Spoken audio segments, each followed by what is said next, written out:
அரசாங்கங்கள் தடுமாறிக்கிட்டு இருக்கு.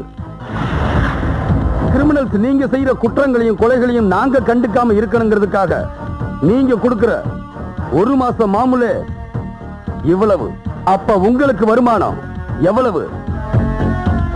என் ஏரியாவில இவ்வளவு மாமூல் வந்தா இந்த சிட்டி ஃபுல்லா எவ்வளவு வரும்? இந்த ஸ்டேட் ஃபுல்லா எவ்வளவு வரும்? இந்தியா ஃபுல்லா எவ்வளவு வரும்? இந்த நாட்டில் இருக்கிற பெரிய பெரிய தாதாக்கள் மறைச்சு வச்சிருக்கிற பணத்தை பறிமுதல் பண்ணா இந்தியாவோட கடன் அடைச்சிடலாம்.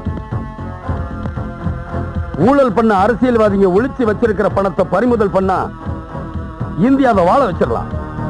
யோ டிசி,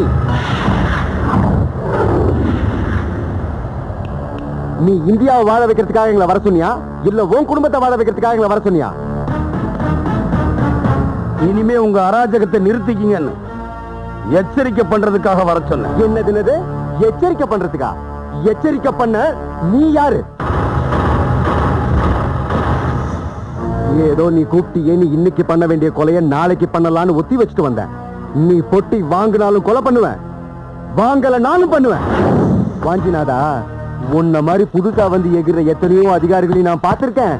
அதுக்கப்புறம் எவ்வளவு கொடுத்தாலும் பத்தலன்னு என் வீட்டு வாசல்ல வந்து நின்னு நாய் மாதிரி நக்கி தின்ன அதிகாரிகளையும் நான் பார்த்திருக்கேன்.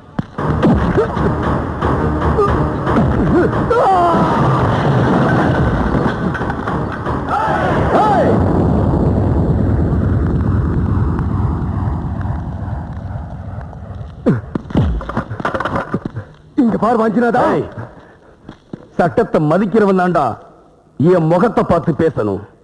உன்ன மாதிரி கிரிமினல்ஸ் எல்லாம் என் காலில் கிடக்கிற சூவை பார்த்து தாண்டா பேசணும். நான் மாயாவோட ஆளுன்னு தெரியாம என் மேல கை வச்சல, நீ தேடி வந்து கால விட போறப்பா.